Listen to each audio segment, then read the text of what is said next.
de presse sur la gestion des ressources commises à la riposte contre la Covid-19 en République démocratique du Congo. Chers journalistes, mesdames et messieurs de la presse, avant de faire le point sur le fonds alloué dans le cadre de la riposte Covid-19, je tiens à vous annoncer que les interventions menées dans le cadre de la riposte contre cette maladie ont produit des résultats encourageants dans notre pays. Les stratégies mises en place ont permis de baisser sensiblement le taux de mortalité de 11% à 2,4% à ces jours. Elles ont permis de baisser sensiblement le nombre journalier des personnes contaminées d'une moyenne de 180 cas par jour à une moyenne de 20 cas par jour. À ces jours, notre pays a atteint un taux de guérison très appréciable de 90%. C'est ainsi que je suis heureux de vous annoncer que notre cher et beau pays, la République démocratique du Congo, est compté aujourd'hui parmi les rares pays africains qui ont très bien géré cette pandémie.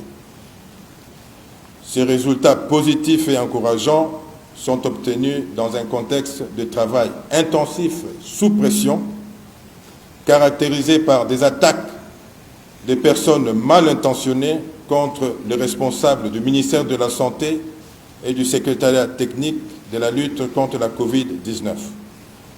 Vous vous souviendrez que lors de l'annonce du premier cas de la Covid-19 dans notre pays, ces mêmes personnes ont lancé dans les médias des messages de désinformation qui disaient que la RDC déclare la présence de la maladie sur son territoire pour obtenir des subventions des partenaires. Vous vous souviendrez également que nous avions été taxés d'acheteurs de cadavres Covid-19. Malgré ces attaques, nous n'avons pas baissé les bras. Nous avons pris notre courage entre nos deux mains pour sauver les vies de nos compatriotes. C'est pourquoi nous avons à ce jour des résultats positifs qui ont fait que la vie des Congolais continue à être sauvée. Nous profitons donc de cette occasion pour saluer la bravoure de nos vaillants prestataires pour avoir accepté, dans les conditions difficiles, d'apporter leur soutien aux patients Covid-19, parfois au péril de leur vie. Malheureusement, les mêmes personnes qui veulent coûte que coûte occuper le poste de ministre de la Santé, sous prétexte de se faire une fortune, voyant que leur première stratégie de calomnie n'a pas réussi, mettent en place une autre stratégie. Cette fois-ci, elles alertent l'opinion sur un soi-disant détournement de fonds Covid au niveau du ministère de la Santé. Ces rumeurs ont poussé l'inspection générale de la Finance à diligenter des enquêtes au ministère de la Santé et au secrétariat technique. Chers journalistes, mesdames et messieurs de la presse, il sied ici de signaler qu'il n'y a jamais eu un détournement de fonds Covid-19 au ministère de la Santé. Je le dis et je le confirme tout haut. Le gouvernement congolais n'a ménagé aucun effort pour appuyer la riposte contre la Covid-19 en République démocratique du Congo. En effet, 7,8 millions de dollars et de 5,4 milliards de francs congolais, ce qui ramène le budget total géré par le ministère de la Santé à 10,6 millions de dollars. Le détail de l'utilisation de ces fonds se présente de la manière suivante. Appui aux provinces Le montant total est de 4 550 000 dollars américains, dont 500 000 pour la province du Congo central, 300 000 pour les 3 provinces du Sud Kivu, du Nord Kivu, du Haut-Katanga et 150 000 pour les 21 autres provinces. Nous voulons rappeler que la dotation de fonds au niveau des provinces a tenu compte du nombre de cas confirmés durant cette pandémie.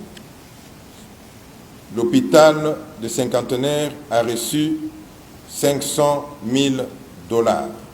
Versement au secrétariat technique de la riposte, 1 055 000 dollars. Réaménagement de sites de prise en charge Covid-19, 367 717 dollars américains. 5. Achat de 3 ambulances et 3 véhicules utilitaires, 355 500 dollars. Communication, achat de médicaments, petit matériel, formation de relais communautaires, 571 793 dollars.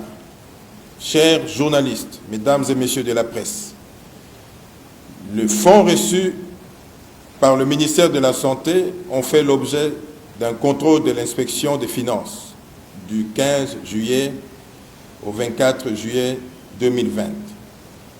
Sur la base de leur enquête, une feuille d'observation relative à la mission de contrôle de fonds effectuée à la lutte contre la pandémie Covid-19 a été produite.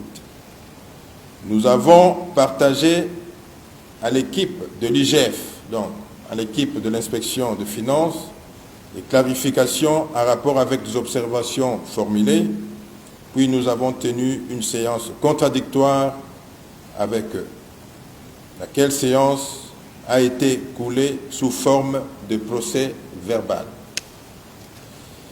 Il sied de signaler que le travail de la lutte contre la Covid-19 se faisait dans un contexte de pression et nous devions agir en mode d'urgence pour sauver des vies de notre compatriotes.